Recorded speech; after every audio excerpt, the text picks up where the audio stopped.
हाँ जी, चलो देखो, uniform motion and non uniform motion, uniform and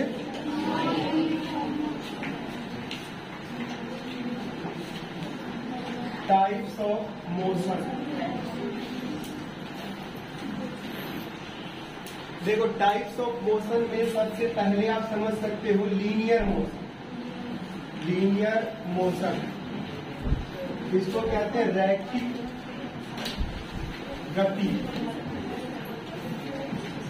linear motion, रैखिक गति का क्या मतलब होता है? जब कोई ऑब्जेक्ट, जब कोई गाड़ी सीधी दिशा में यानी स्ट्रेट पाथ पर ट्रेवल करे तो उसे लीनियर मोशन कहते हैं। यानी रोड पर जनरली जितनी भी गाड़ियां चल रही है वो लीनियर मोशन है। हम भी इस तरह से अगर मूव करते हैं तो लीनियर मोशन, ठीक है। दूसरे टाइप का मोशन है circular motion. Circular motion Hindi में बोल सकते हो वृत्तीय गति।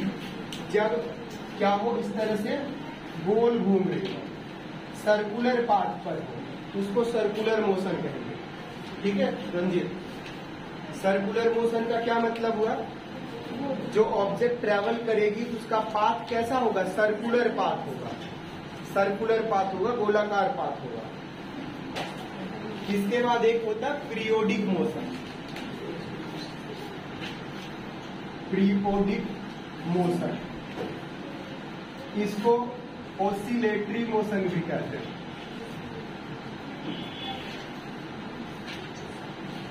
ऑसिलेटरी मोशन, ऑसिलेटरी मोशन का क्या मतलब होता है? जब सेम पाथ, वही रास्ता बार बार रिपीट करे तो उसे ऑसिलेटरी मोशन कहते हैं। जैसे इस तरह से ये पेंडुलम है, ऐसे मूव कर सकता है ना, जैसे झूला भी मान सकते हो, ठीक है जी। इस तरह से अगर मूव कर रहा हो तो ये क्या है? Oscillatory motion. ऑसिलेशन बोलते हैं या पीरियोडिक मोशन भी बोलते हैं। झूला स्विंग, झूला झूले गया और आया, गया और आया, गया और आया, तो ये क्या हुआ? Periodic motion. जैसे जिम में डंबल उठा के इस तरह से करते, ये भी पीरियोडिक मोशन ही हुआ। और क्या, उठक बैठक लगा रहे हो, ये भी पीरियोडिक मोशन ही हुआ। इस तरह से बहुत सारी चीजें पीरियोडिक मोशन हो सकता है। पेंडुलम किसे कहते हैं? घड़ी होती है ना, तो उसमें लगा होता है, वो बजता है क्या? घंटा, एक घंटे का। तो पेंडुलम मतलब इस तरह से। इस मोशन को एक और नाम से जाना जाता है to and fro. To and fro motion, यहां से वहां, फ्रॉम मतलब फ्रॉम, फ्रो मतलब फ्रॉम, टू एंड फ्रो, यहां से वहां, यहां से वहां। तो गति है, वो भी तो ऑब्जेक्ट अपना पोजीशन चेंज कर रहा है, कोई वस्तु अपना पोजीशन चेंज कर रहा है, ठीक है निकेत। जब कोई वस्तु, ऑब्जेक्ट, चीज पोजीशन चेंज करे तो उसको मोशन में कहते हैं। तो लीनियर मोशन यानी स्ट्रेट पाथ पर कोई ऑब्जेक्ट मूव कर रही हो, जैसे गाड़ी वगैरह चलती है। सर्कुलर पाथ का मतलब अगर वो वृत्तीय पथ पर, गोलाकार पथ अगर उसका है तो क्या हुआ? Circular motion. जैसे घड़ी का निडल को घूम रहा है, वो सर्कुलर मोशन है। पंखा इस तरह से चल रहा है, ये सर्कुलर मोशन है। और सर्कुलर मोशन का एग्जांपल बता सकते हो? गोल चक्कर में चक्कर लगा है तो वो भी क्या हुआ? सर्कुलर मोशन है। और एक ना पुराने जमाने के बच्चे खेलते थे, पत्थर में धागा बांध करके उसको ऐसे घुमा देते थे और फिर छोड़ देते थे, बोले तेरे घर तक तो अटैक कर, तो ऐसे घुमाते थे। कभी देखा किसी को नचाते हुए इस तरह? या किसी चीज में भी बांध के आप घुमा सकते हो। जैसे ये चार्जर है ना, अगर मैं इसको तेज तेज घुमाऊंगा तो ये यहाँ से निकल जाएगा और ये टूटेगा, साथ साथ किसी का फूटेगा, है ना। अच्छा, पेंडुलम वाली बात ये हो गई ना।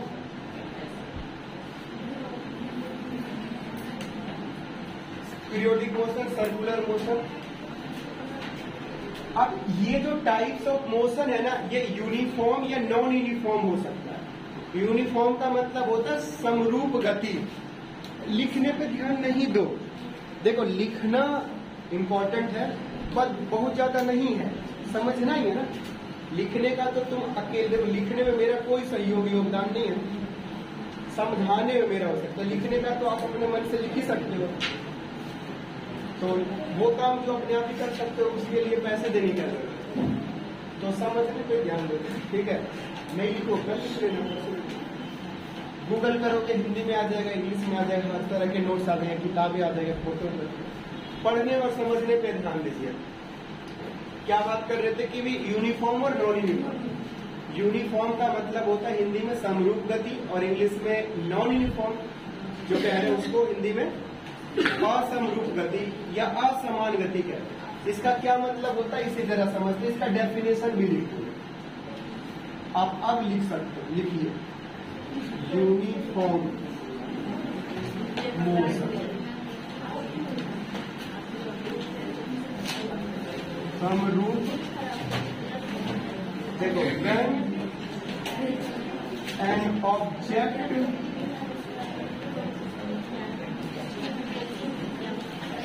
covered, when an object covered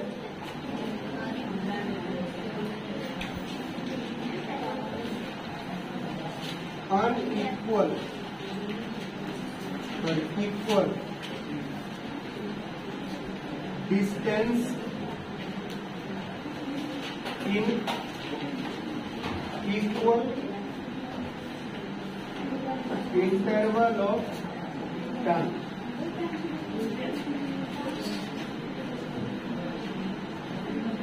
non-uniform।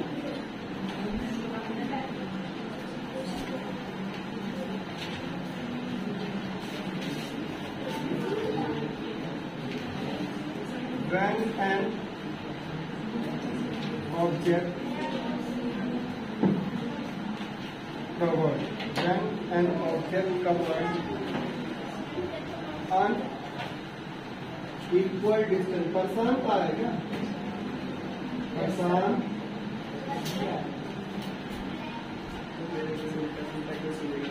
बोल दिया गया ना, ये लीजिए।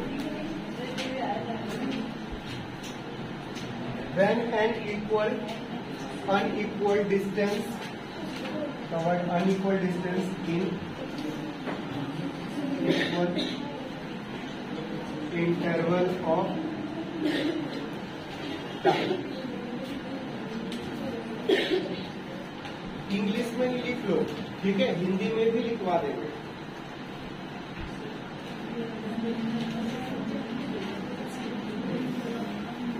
सुनो, लिखना एक बार रोक लीजिए, समझ आएगा फिर बाद में लिख। देखो जी, एक मैं टेबल बना रहा हूं, इसमें मैं लिख रहा हूं टाइम और इधर लिख रहा हूं डिस्टेंस और इधर भी लिख रहा हूं डिस्टेंस। ये केस 1 है और ये केस 2 है। देखो जरा समझना, 10 सेकंड में ये 15 मीटर डिस्टेंस कवर किया। फिर अगले 10 सेकंड में, यानी जब 20 सेकंड हो गया टाइम, तब 30 मीटर डिस्टेंस कवर। फिर अगला 30 सेकंड हो गया टाइम तो 45 मीटर डिस्टेंस कवर। 40 सेकंड हो गया तो इससे क्या पता चल रहा है कि व्हेन मतलब क्या था इंग्लिश में, हिंदी क्या बोलते हैं, तो जब, कब बोल रहे हैं। Very good. देखो व्हेन का मतलब तो कब होता है ना, कब। बट ये तुमने प्रोनाउन तो पढ़ा है ना, एक होता है रिलेटिव प्रोनाउन। तो रिलेटिव प्रोनाउन में ना व्हाट, व्हेन, विच ये भी यूज होता है, और ये इंटरोगेटिव के रूप में यूज नहीं होता है। तो यहाँ पर जो व्हेन लिखा हुआ है ना, इसकी हिंदी कब नहीं है, यहाँ पर जब है। व्हेन एन ऑब्जेक्ट, जब कोई वस्तु, ये इसके लिए, जब कोई वस्तु, कवर मतलब क्या होता है, तय करना, दूरी, डिस्टेंस, कवर्ड इक्वल डिस्टेंस, बराबर दूरी, इक्वल इंटरवल ऑफ टाइम। अब इंटरवल ऑफ टाइम समझा देते हैं। इंटरवल को हिंदी में कहते हैं अंतराल। जब इक्वल टाइम अंतराल में, अंतराल मतलब गैप, जैसे मैं 1 घंटे में इतने बच्चे पढ़ाता हूँ तो मैं अनइक्वल पढ़ाता हूँ ना जी। किसी घंटे में ज्यादा बच्चे रहते हैं, किसी घंटे में कम रहते हैं, किसी में और कम रहते हैं, किसी में अकेले बैठा रहता हूँ। नहीं, मैं पढ़ाते हैं कुछ बच्चे तो आएगा। तो इक्वल इंटरवल, तो हर इंटरवल कितने सेकंड का है? टाइम इंटरवल तो सेम है, स्कूल में भी पीरियड होता है ना 40 मिनट का, तो इंटरवल इसको कहते हैं, ठीक है। तो यहाँ पर इक्वल इंटरवल ऑफ टाइम है, 10 सेकंड का है। तो हर 10 सेकंड में 15, 15, 15 और 15 ही मीटर डिस्टेंस कवर हुआ। Every equal interval covers equal distance, यानी बराबर समय अंतराल में बराबर दूरी ही तय की गई है। तो इस तरह से जो गति हुई है, मोशन हुआ है, उसको समरूप गति या यूनिफॉर्म मोशन कहेंगे। एक्सेलरेटर वगैरह दिया नहीं है, ब्रेकर भी नहीं आया, और रोड भी चिकना था, एक ही स्मूथली चलता चला गया। समझ गए? प्रेम निहाल समझ गया? अरे प्रेम वो है, निहाल क्यों है, बाकी बेहाल वो है। बोलो जी, तो आगे बढ़े। युग समझ गया ना? अब यही दूसरा ऐसा भी तो हो सकता है, बीच में ब्रेकर आ जाए, भीड़ आ जाए, जाम लग जाए, तो समय तो टिक टिक टिक चलते रही, और डिस्टेंस कमी कवर हो गई या ज्यादा हो, या कभी हाईवे मिल गया, 2 एक्सेलरेटर 100 के स्पीड में उड़ा के सीधे नगली पार।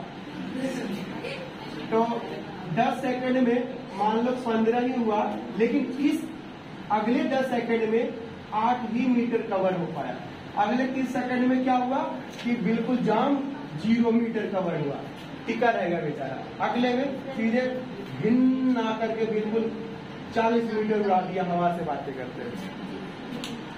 तो एक जस्ट एग्जाम्पल ले रहे, तो क्या हुआ कि हर इक्वल इंटरवल में इक्वल डिस्टेंस कवर हो रहा है? नहीं हो रहा। तो नॉर्मली गाड़ियां चलती है तो वो यूनिफॉर्म मोशन में होती है कि नॉन यूनिफॉर्म में?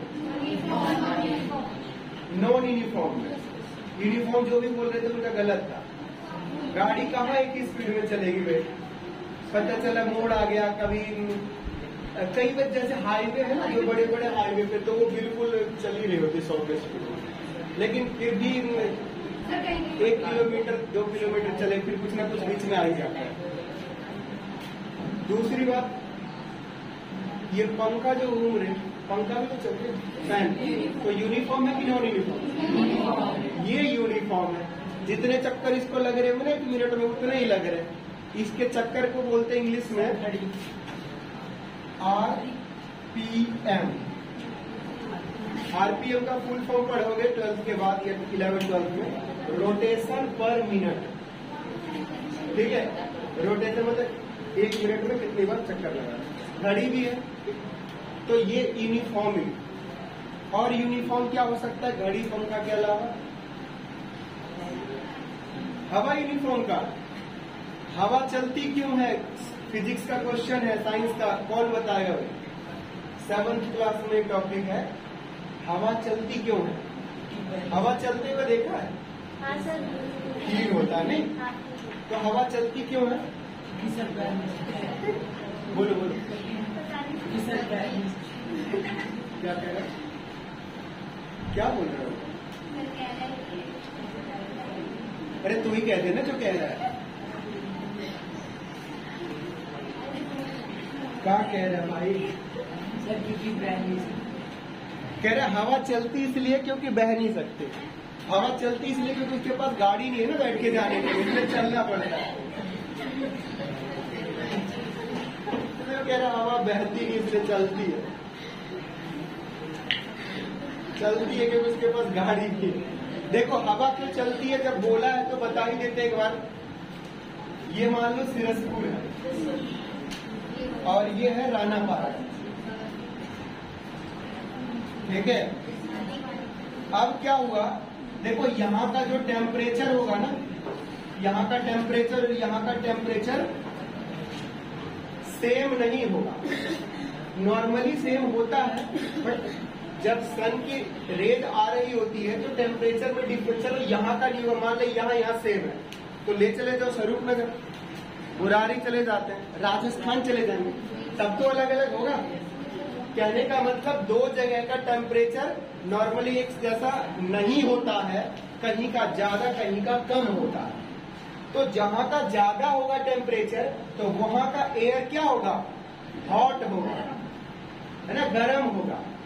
जहां का टेम्परेचर गर्म होगा तो हवा, टेम्परेचर ज्यादा होगा तो हवा भी क्या होगी, और जब हवा गर्म होगी तो उसके एयर के पार्टिकल्स, एयर क्या है, मिक्सचर ऑफ गैसेस, तो गैस भी क्या होता है, मैटर है, पदार्थ है।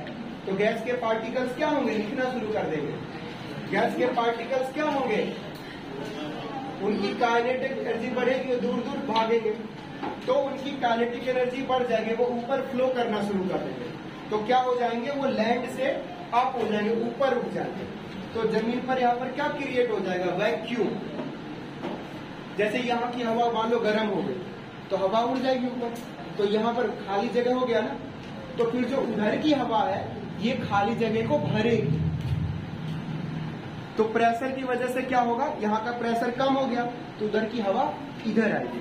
तो प्रेशर की वजह से हवा चलती है। देखो जितनी ज्यादा गर्मी होगी ना, बिल्कुल कड़क, ये बिल्कुल लू चलने वाली गर्मी, तो हवा भी उस समय तेज बहती कि नहीं बहती है, साइक्लोन टाइप का भी आ जाता है, बवंडर से हवा से। तो उसमें क्या, यहाँ की हवा गर्म होकर उठ के जाएगी तो यहाँ खाली हो जाएगा, वैक्यूम हो जाएगा, तो उधर की हवा फिर इधर आकर के भर देगी, या उधर की हवा गर्म हो जाएगी तो यहाँ की हवा उधर जाएगी। इस तरह से हवा इधर से उधर होती रहती है, यही होता है, ठीक है। हवा गर्म होने के कारण हवा उड़ जाती है। तो हवा जब फ्लो कर रहे हो, उसके फ्लो को बहना बोल देते हैं, हवा का बहना। जैसे सिरिंज में आप क्या करते हो, भरते हो, पानी भरो, खून भरो, जो भी भरना है, तो प्रेशर की वजह। अब तो एक नया आया, जैसे आपका ब्लड टेस्ट होता होगा तो अब तो सिरिंज से निकालते भी नहीं है, सुई से नहीं निकालते। अब पता कैसा होता है, एक इतनी सी डब्बी सी बनी होती है ना, उसमें रबड़ वगैरह देखा होगा, उसमें वो पहले क्या करते हैं डॉक्टर, एक सुई डाल देते हैं, ठीक है, एक डाल दिया सुई, उसके बाद वो ढक्कन से 3-4 रखते हैं डिब्बी से, और वो डिब्बी लगाते हैं, उसी में घुस जाता है, फिर एक डिब्बी निकाल के 3-4 डिब्बी भर लेते हैं। अब उसमें होता क्या है, जो डब्बा होता है छोटा सा, उसमें वैक्यूम होता है। वो डब्बा जो है ना छोटा सा, इतना सा होता है, उसमें खाली जगह होता है। तो जैसे उसको लगाते हैं ना, तो सिरिंज से पहले आदमी खींचता था, खींच जा, तो अब खींचने की जरूरत नहीं, क्योंकि वैक्यूम है तो वो अपने आप ही खींच जाएगा, वो उसको खींच लेता है खून, जैसे उसमें डालते खींच जाता है अपने आप। तो बड़ा इजीली ब्लड निकल जाता है, क्योंकि नॉर्मली खींचना पड़ता है, तो ब्लड को खींचने की जरूरत नहीं पड़ती। तो प्रेशर, वॉल्यूम और वैक्यूम प्रेशर, ये सब तो पता। पिचकारी में भी क्या होता है, आप उसको रबड़ को ऊपर खींचते हो तो बीच में खाली जगह बन जाता है, तो पानी खींच जाता है, तो वैक्यूम क्रिएट होता है। इस वजह से हवा उसको भरना चाहती है, इसलिए जितना ज्यादा वैक्यूम होगा उतनी तेजी से हवा चलेगी, उतना तेज हवा चलेगी। तो हवा चल रही है तो वो भी क्या, एयर का एक मोशन है, एयर के पार्टिकल्स भी तो मोशन है, मूव कर रहे हैं। तो मैं यूनिफॉर्म और नॉन यूनिफॉर्म की बात कर रहा था। जब समय एक समान होगा लेकिन डिस्टेंस अलग अलग होगा तो नॉन यूनिफॉर्म होगा, और टाइम और डिस्टेंस दोनों एक ही बराबर होगा तो वो यूनिफॉर्म। लास्ट क्लास में ग्राफ बता रहा था, तो ग्राफ में एक बार फिर से बता देंगे, ऊपर नहीं बगल वाले से। तो बच्चा कोई बात नहीं, फिर लिखवा देते हैं। देखो यूनिफॉर्म मोशन, अरे यहाँ पर लिखा हुआ था यूनिफॉर्म मोशन, यही तो लिखा होता है, यहाँ तक छूटा क्या, देख यहाँ पर जो था कवर्ड इक्वल डिस्टेंस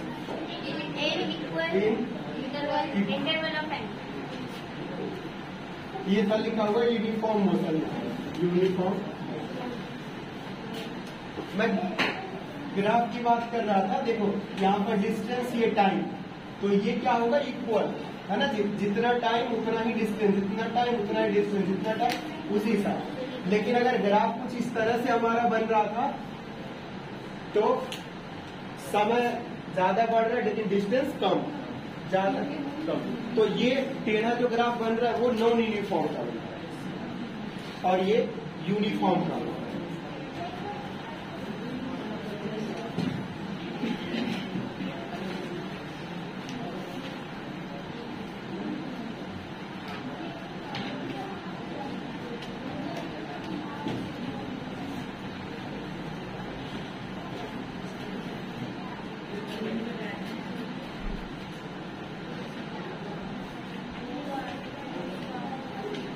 सभी बच्चों के पास बुक होगी? नहीं है सर, सर घर पे लेकर गया है। तो बगल वाले बच्चों से देख लो।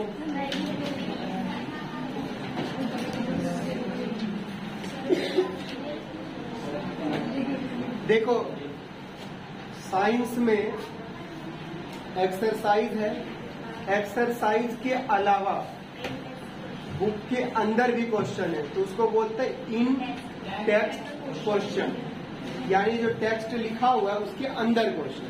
तो पहला इन टेक्स्ट क्वेश्चन है, क्या क्वेश्चन है जी?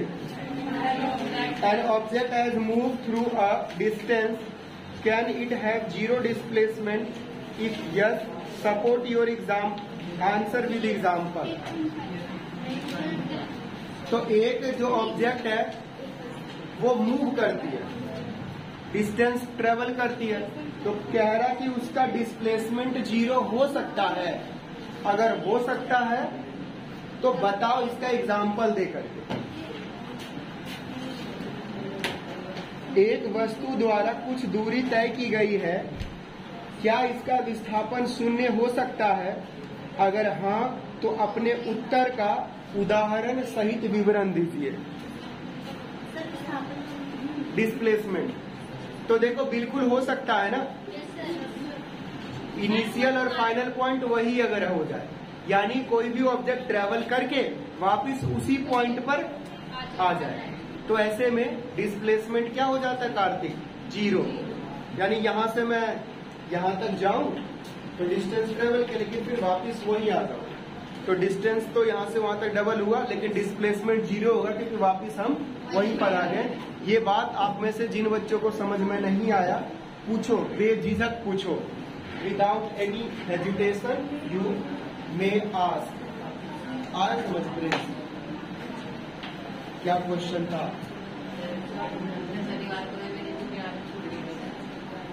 तो ये बात पहले से बोल दी मेरे से।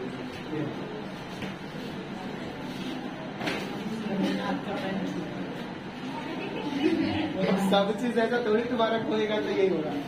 बिल्कुल आप अपील कर सकते हो, इसे कैसे अपील करना? अपील करो तो मुझे तो ज्ञान भी नहीं, तुम्हारा भी ध्यान दो, तुम्हारा भी वो लड़के भी देखे, रीतिका भी। अमरनाथ का पैर, क्या अमरनाथ ही खो गया, कहाँ दिख रहा? बोलो, कुछ बोलवे नहीं करता। अगला क्वेश्चन देखो, बोले क्या करे, पूरा समझ आए देखो। अगला है, a farmer moves along the boundary of a square field of side 10 meter in 40 seconds. What will be the magnitude of displacement of farmer at the end of 2 minutes 20 seconds from his initial position? देखो भाई, अच्छा खासा question है और इस question से displacement काफी अच्छे से सबको समझ में आ जाना चाहिए। रंजीत बताओ, टाइम कितना दिया हुआ है? कितना टाइम दिया हुआ? एक राउंड लगाने का है ना जी, एक चक्कर लगाने का। 40 सेकेंड्स में जो है 1 राउंड कंप्लीट करता है। टोटल टाइम गिवन है 2 मिनट 20 सेकेंड। स्क्वायर फील्ड है, जिस स्क्वायर फील्ड का साइड कितना है? 10 मीटर। आप देख भाई रंजीत और जीतराज, चमनराज, तुम भी देखो, ये 10, 10, 10 और 10 हो गए 40, यानी 40 सेकंड में वो 40 मीटर ही घूम पाता है। तो ये जितने सेकंड होंगे उसके हिसाब से निकालना है, और निकालना पता है डिस्प्लेसमेंट। तो मान लो वो यहां से घूमना शुरू किया ए पॉइंट से, तो 40 सेकंड में एक राउंड लगाता है। एक बार क्वेश्चन में फिर पढ़ लेता हूँ।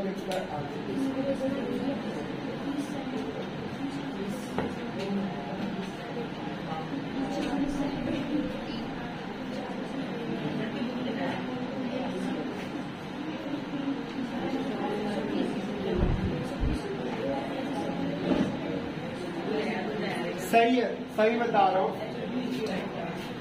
आप देखो 40 सेकंड में वो एक राउंड पूरा लगाता है, 3 राउंड मतलब अब देखो 2 मिनट 20 सेकंड में कितना टाइम हुआ, तो टाइम 2 मिनट बराबर कितना होगा 120 सेकंड, और फिर तो कुल मिलाकर के 2 मिनट 20 सेकंड में टोटल हो गया 140 सेकंड, यानी 2 मिनट 20 सेकंड में 140 सेकंड टोटल होता है। अब देखना ये कि 140 सेकंड में वो कितने राउंड लगा रहा है। तो देखो बिल्कुल इजी वे में समझ सकते हो, 140 भाई 40 में वो एक राउंड लगाया, फिर अगले 40 में एक और राउंड लगा दिया, फिर अगले 40 में एक और राउंड लगा दिया। अब वापिस वो देखो यहां से चला 1 राउंड, फिर चला 2 राउंड, फिर चला 3 राउंड, तो यही आ चुका है 3 राउंड में वो यहाँ आ चुका है निकेत, वो तो सुनना ही नहीं चाह रहा है। कोई बात नहीं, जब खुद राउंड लगाया तो पता चलेगा। 3 राउंड के बाद वो यहाँ आ चुका है, समय हो चुका है 120 सेकंड।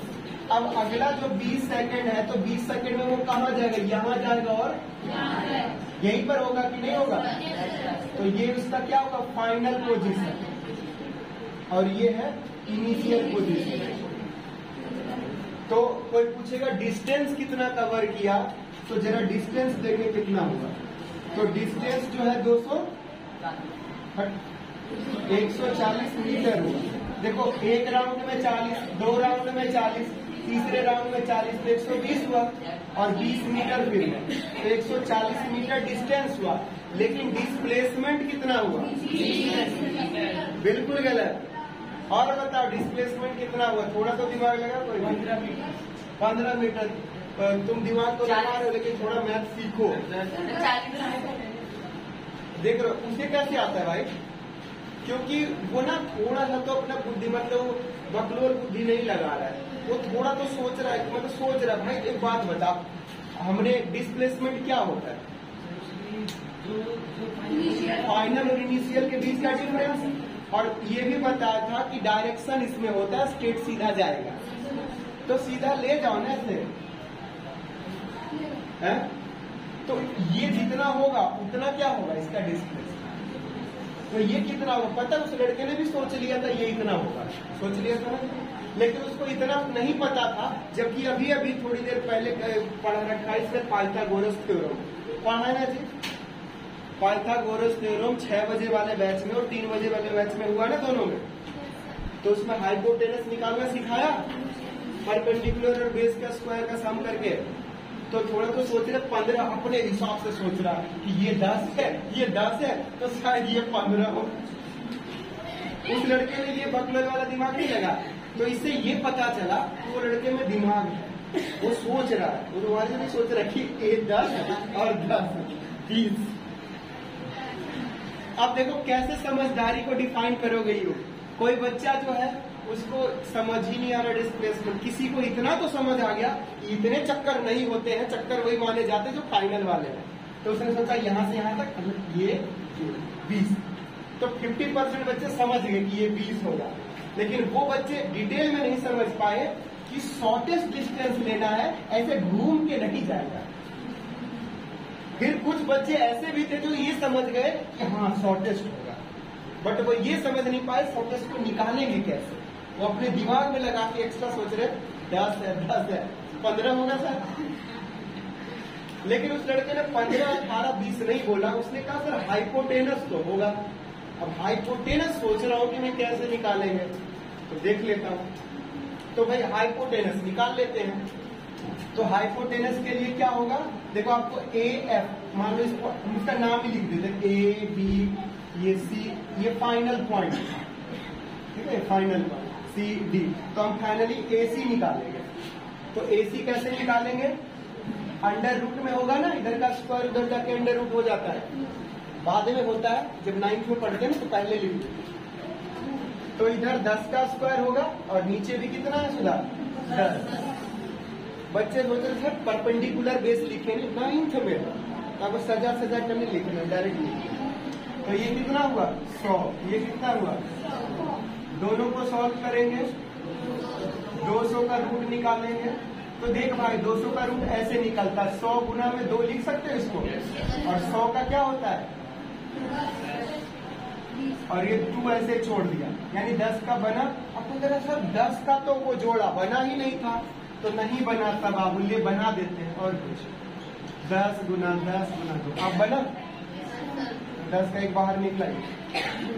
बाकी स्क्वायर के लिए आप एक याद भी रख सकते हो, स्क्वायर का डायगोनल निकालना अगर हो, स्क्वायर का अगर डायगोनल निकालना हो तो जो भी इसका साइड होगा उसको √2 से मल्टीप्लाई करते हैं, ये होता है √2 साइड। मतलब आप एक फॉर्मूला भी याद रख सकते हैं। इस फॉर्मूले से मुझे याद आया, जो आपको हेरोल्ड्स फॉर्मूला पढ़ाया था ना, उसमें इक्विलैटरल ट्रायंगल का एक फॉर्मूला था।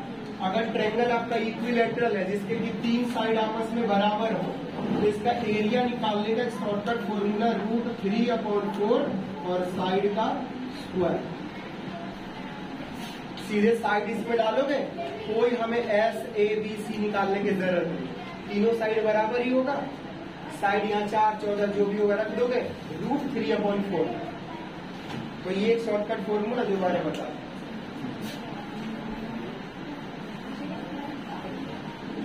तो अब बताओ डिस्प्लेसमेंट कितना हुआ, अभी भी डाउट है क्या? 10√2 मीटर, 10√2 मीटर कहां से आया पूरी 10√2? क्योंकि ये हाइपोटेनस इसका हुआ डिस्प्लेसमेंट। किसका हाइपोटेनस? ट्रायंगल का। और स्क्वायर का क्या है ये? डायगोनल। तो ये डायगोनल डिस्प्लेसमेंट। अब बताओ इसमें डाउट आया इसे समझ में? फिर से एक बार समझा देते हैं, अंशु तू भी समझ गए। देखो एक ना छोटा सा खेत था जिसका साइड 10 मीटर था, तो पूरा 10 40 हो गया। एक चक्कर वो लगाता है 40 सेकेंड में, और 40 मीटर भी है। तो हमारे पास टाइम दिया हुआ है 2 मिनट 20 सेकेंड। 2 मिनट 20 सेकेंड का मतलब हुआ 140 सेकेंड। तो देख 40 में एक चक्कर यहीं पर है, फिर अगले 40 में, फिर अगले 40 में, 3 चक्कर लगाने से 120 हो गया, खत्म टाइम, यहाँ पहुंच गए। फिर अगले 20 सेकेंड में आधा लगेगा, क्योंकि 40 में तो पूरा लगाता है, तो वो यहाँ पहुंच गया, ये फाइनल पोजीशन। तो अब पहले यहाँ था, अब यहाँ है। तो डिस्टेंस तो उसने घूम घूम के पूरा कवर किया 140 मीटर, लेकिन डिस्प्लेसमेंट कितना हुआ इन दोनों के बीच का? फाइनल दूरी। तो फाइनल दूरी घूम के क्यों आएंगे? डिस्प्लेसमेंट तो सीधा सीधा होता है ना? तुम सोचो सर अपने का तो ऐसे ऐसे घूम के नहीं आएंगे, ऐसे ऐसे तो आ सकते भाई, कैसे भी नहीं आ सकते, सीधे आते। तो यानी ये डायगोनल निकालना था। फिर ये डायगोनल निकालने का क्या फॉर्मूला था, इसे हम भूल गए। तो दिख रहा है हमें एक ट्रायंगल, तो ट्रायंगल का परपेंडिकुलर बेस 10 और 10 दिया हुआ है। कोई और दिमाग लगा करे सर परपेंडिकुलर और बेस बराबर होता है कि ज्यादा कम भी होता है? वो जरूरी है, बराबर भी हो सकता है, ज्यादा कम भी हो सकता है। यहाँ बराबर है, स्क्वायर में बराबर होता है, तो मैंने कहा कि ऐसे भी याद रख सकते हो, अगर स्क्वायर है तब √2 साइड। तो ये हाइपोटेनस ट्रायंगल के लिए, लेकिन स्क्वायर के लिए डायगोनल निकालना। समझ गए? पक्का? आज दोबारा कौन बताएगा? थोड़ा ऊंची आवाज में बोलते हो, जो बोलता नहीं है। आज बता रहे दोबारा समझा। प्रेम बताओ स्पीडोमीटर क्या करता है? रोशन किस चीज का? गाड़ी का, कोई भी गाड़ी हो। अगर हमारे पैर में स्पीडोमीटर लगा दिया जाए तो हमारे चलने का भी स्पीड बढ़ जाएगा। जैसे एक स्पीड है, तो हमें बताया गया कि एक जो आदमी है वो 1 राउंड लगाता है 40 सेकंड में, और इसकी जो मीटर है वो है 10 मीटर। तो इसका पूरा राउंड लगाने में उसको इसको 40 मीटर को कवर कर लेता है। तो हमें उसको निकालना है कि इसका जो 160 से वो 160 निकालना था 160 सेकंड में तो कितने 140 मीटर में कितने निकालना है। तो हमें इसका पूरा डिस्टेंस निकालना है, डिस्प्लेसमेंट। तो पहले हमें इसको पूरा निकालना पड़ेगा कि इसको जो हमें कितना कवर करेगा वो कि जहाँ पे आएगा। तो हमारा पूरा निकालने पे हमें पता चला कि जो सी पॉइंट है वहां तक हमारा ये डिस्प्लेसमेंट निकलेगा। और उसके बाद हमें इसका हाइपोटेन्यूज निकालना पड़ेगा जो ए से सी तक होगा। जो हाइपोटेन्यूज है इसमें हमें जो 10 सेंटीमीटर है वो उसको लेना है बेस और उसकी हाइपोटेन्यूज निकालने के लिए। फिर हमारा जो ये आया हमारा ये आया 10 मीटर √2। तो ये हमारा होगा डिस्प्लेसमेंट।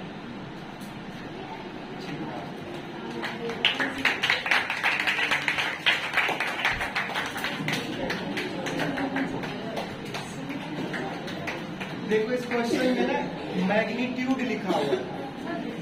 क्वेश्चन पढ़ोगे ना तो वहां पर मैग्नीट्यूड लिखा हुआ है। तो पूछोगे तुम लोग बाद में कि सर ये मैग्नीट्यूड क्या है, पूछोगे ना मैग्नीट्यूड क्या है। तो देखो हमने आपको बताया डिस्टेंस। तो जब भी आप बोलोगे 5 किलोमीटर 4 किलोमीटर क्या डिस्टेंस, तो ये जो वैल्यू है 5, 10, 15 ये वैल्यू ही मैग्नीट्यूड कहलाता है। मैग्नीट्यूड को हिंदी में क्या परिमाण, परिमाण ही परिमाण।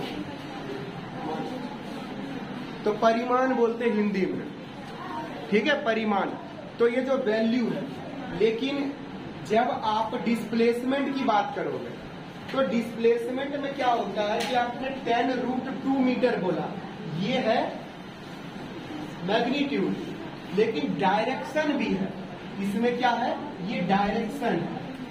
तो क्वांटिटी सुना होगा क्या होता है, जैसे सेंटीमीटर, मीटर, ये क्वांटिटी होता है। किलोमीटर, ग्राम, किलोग्राम, मात्रा सुनो जी मात्रा। ये हिंदी वाला मात्रा नहीं कि आ की ई की ऊ की मात्रा लगाओ, ये है मात्रा। मतलब लीटर में है कि मीटर में है, तो इसको भी मात्रा ही बोलते हैं, मापने का मात्रा। तो मात्रा लगाना होता है। तो इसमें ये बता रहा हूं कि ये क्वांटिटी जो होता है वो 2 तरह का होता है। ये हमारा टॉपिक है और अब जो बता रहा हूं ये टॉपिक ही बता रहा हूं एक बार, एक क्वेश्चन करवाने के बाद, स्केलर क्वांटिटी और वेक्टर क्वांटिटी। एक लास्ट क्वेश्चन इससे पहले देख लेते हैं। Which of the following is true for displacement. कह रहे निम्नलिखित कथन में से कौन सा विस्थापन के लिए सत्य है और असत्य है। विच एमंग दिस ट्रू और फॉल्स। तो देखो पहला लिखा हुआ कि displacement can not be zero. Displacement जो है कभी भी जीरो नहीं हो सकता। तो ये सत्य है कि असत्य है, क्योंकि हो सकता है, राइट। नेक्स्ट क्या है, its magnitude is greater than the distance travel by the object. Displacement की वैल्यू मैग्नीट्यूड डिस्टेंस से ज्यादा कभी हो सकता है क्या। देखो मैं चलूंगा तो डिस्टेंस ट्रेवल हो रहा है, तो मैं डिस्टेंस बोलने में 5 किलोमीटर चल के आया, तो डिस्प्लेसमेंट 6 किलोमीटर हो सकता है कभी। मतलब डिस्टेंस से डिस्प्लेसमेंट ज्यादा हो सकता है, कम हो सकता है, जीरो भी हो सकता है, ज्यादा कैसे होगा। मतलब तुम 5 किलोमीटर मूव करोगे और डिस्प्लेसमेंट 6 कैसे हो जाएगा।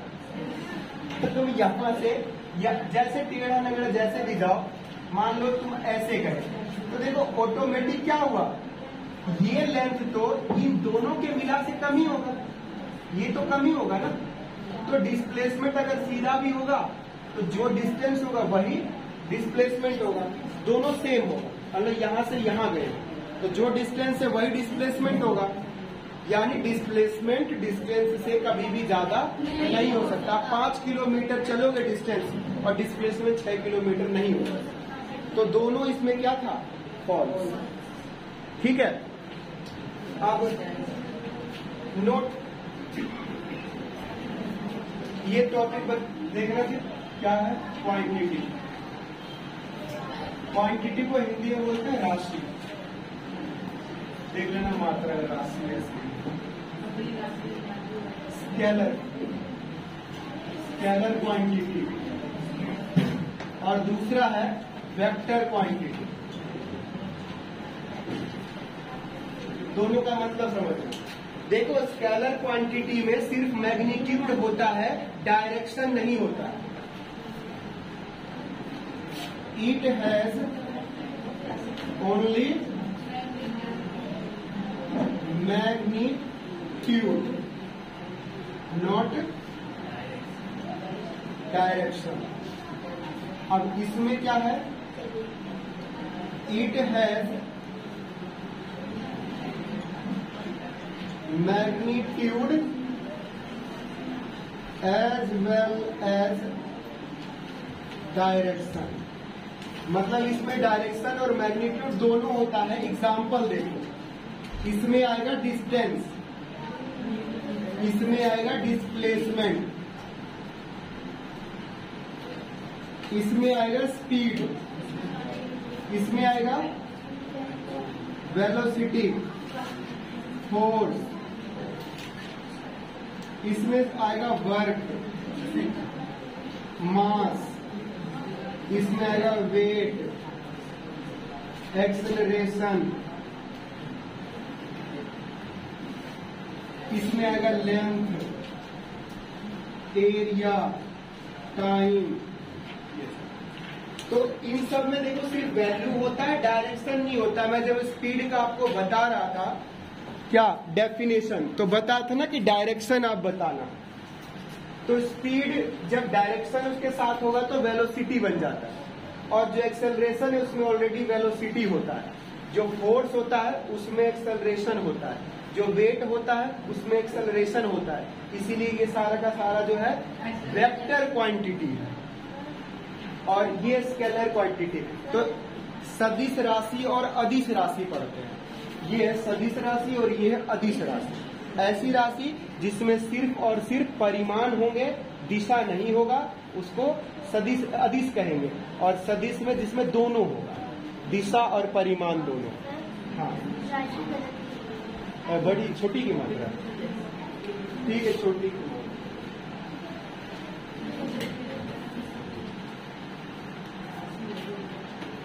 बताओ जो वेक्टर क्वांटिटी, ये ना अभी यूटी होगा जुलाई में, और बिल्कुल आएगा 2 नंबर का क्वेश्चन यूनिट। तो जुलाई में तो स्कूल खुलेगा, जुलाई स्कूल खुलेगा, 10 दिन के बाद यूटी होगा। देख लेना 10-15 दिन में होगा जुलाई में।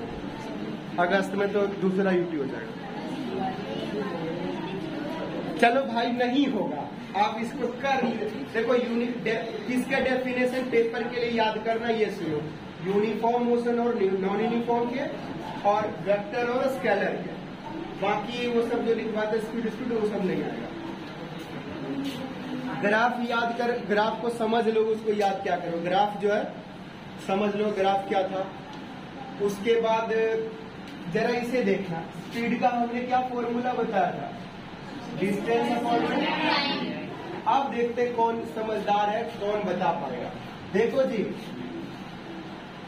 एक बार मैं मौत के कुएं में बाइक चलाने गया और गोल गोल बाइक चला रहा, ठीक है। अब बताना ये है कि जो मेरा डिस्टेंस मेजर हो रहा है, डिस्टेंस तो मीटर में इसको नापेंगे कैसे, मतलब वैसे तो मीटर में लिया जाएगा। तो डिस्टेंस का फॉर्मूला डी, सीधे तो स्ट्रेट है नहीं, तो कैसे पता चलेगा, कैसे मेजर किया जाएगा डिस्टेंस। हाँ, तो वो राउंड का डिस्टेंस कौन से फॉर्मूले से निकालोगे। गलत बताओ, कोई संकोच नहीं, बोलो तो सर। क्या पता जो बता रहा हूँ वही सही होगा। क्या चीज, सरकमफ्रेंस। किसने बोला सरकमफ्रेंस, ठीक है। देखो डिस्टेंस यही से लोगे ना, सरकमफ्रेंस। भाई स्क्वायर वाले पास पे चल रहे तो पेरीमीटर होगा, पेरीमीटर ही होगा ना चक्कर लगाएंगे। इसके ऊपर क्या होगा, सरकमफ्रेंस का क्या फॉर्मूला होता है, 2πr। तो आप अपने बुक के लास्ट पेज में देखो ये फॉर्मूला लिखा होगा वेलोसिटी का, सेकंड लास्ट पे देखो।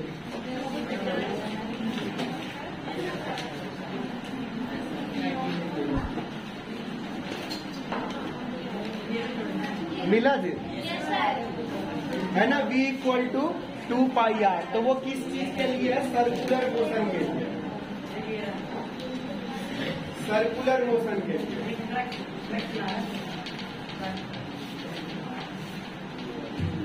ठीक है जी, सर्कुलर मोशन के लिए।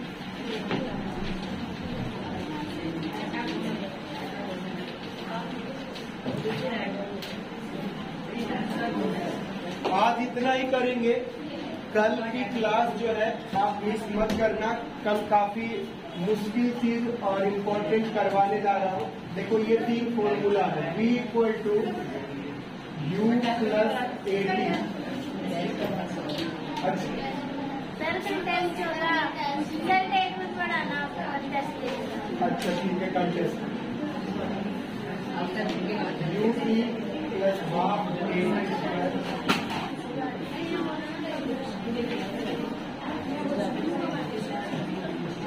देखो ये मैं क्या बता रहा हूँ, मैं कह रहा हूँ ना कि ये जो फॉर्मूला मैंने लिखा ना, v = u + 80 और s = ut + ½ at² और 2as = v² - u²।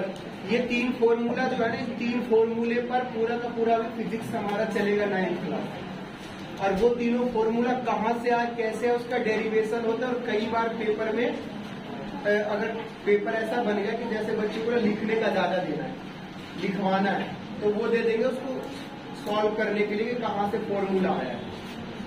और अगर लिखवाने वाला नहीं देना है तो फिर क्वेश्चन देंगे जो उससे सॉल्व।